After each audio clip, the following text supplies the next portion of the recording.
From MuralsPlayers.com, I'm Scott Rowland, joined by head men's volleyball coach John Cash. Coach, another road trip awaits the team this weekend, but first looking back to last weekend, the last match, a 3-0 win over Lees McRae where you played really pretty well from start to finish, never really in question any of the sets. So how did you assess your team's performance that night?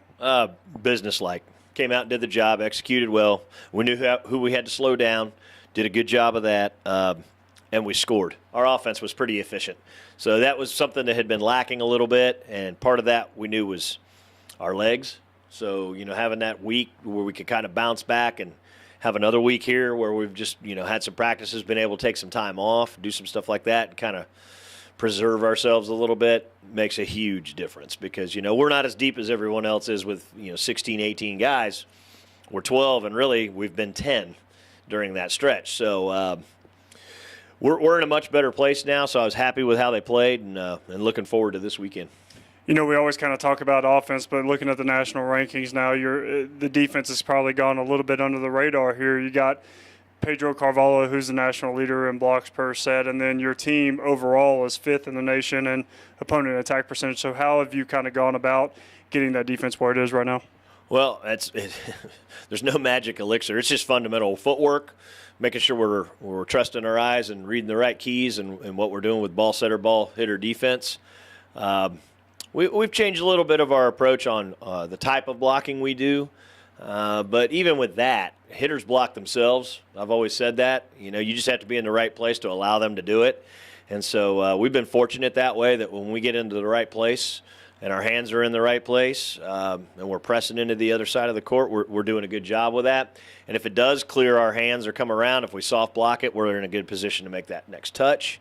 And if it's clear of that, then can we make that dig? That's the next thing. And I think, Logan Curley getting his award last week with that Defensive Specialist Award, that was well deserved, and that's part of it. A lot of things are getting funneled his way, and he's doing a good job with the ball. You only one home match left this regular season schedule, so this weekend kicks off a really road-heavy close to the season. So how are you preparing for that and trying to get your team prepared for just being on the road for the whole second half of the season?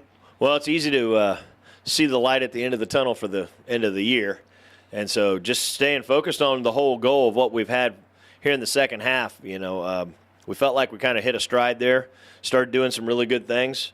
Feel like we can win things out if we play our game. And, obviously we need some help from the other teams we're going to play, but at the same time, if we help ourselves first, put ourselves in a good position to do that. We're excited about the opportunity because we know what's in front of us now, and it's like, okay, we've got one more at home with a very good Bluefield team. Not like last year's Bluefield team, very good team this year. They're gonna put up a pretty good fight. And so and then, a lot of familiarity with who we have left. We've played other than Charleston. There's a lot of familiarity with those teams, so second time around is never going to be easy. You kind of saw that with Emmanuel. They had a little bit of a different game plan for us and executed it well. So we're going to have to come out with our A game, and we're on the road, At this point, though, I don't think that's even a thought for the guys. They're ready to play. They have gotten very acquainted with the road this season, but talking about the familiarity this weekend, Queens on Friday, Belmont Abbey on Saturday, 2 teams that you've already beaten this year. How's it going to be different this time around with you go on the road and see those opponents for the second time? Well, you've got their fans to deal with. You've got their court to deal with. The atmosphere is going to be a little bit different that way. But with all that being said, nothing changes as far as what you're doing together on your side of the court. You have to block out, the old television thing is the white noise. You block that stuff out. Everything happens on the floor happens on your side. So can control that. So don't listen to all the other stuff and don't pay attention to all the other stuff. Pay attention to what you have to do. And if you do that, good things are going to happen. So we're really excited. We know Queens has a couple guys back from the first time we played them. So that'll give us a little bit of different look, different rotation as far as positioning goes. But both teams know what each other presents. And the same thing goes for Belmont. I mean, their big number guys have been their big number guys all year. They've played really well. So we're going to have to play well. We're going to have to serve and pass, as I've said all along. That's the first things, and then generating our own offense will be huge.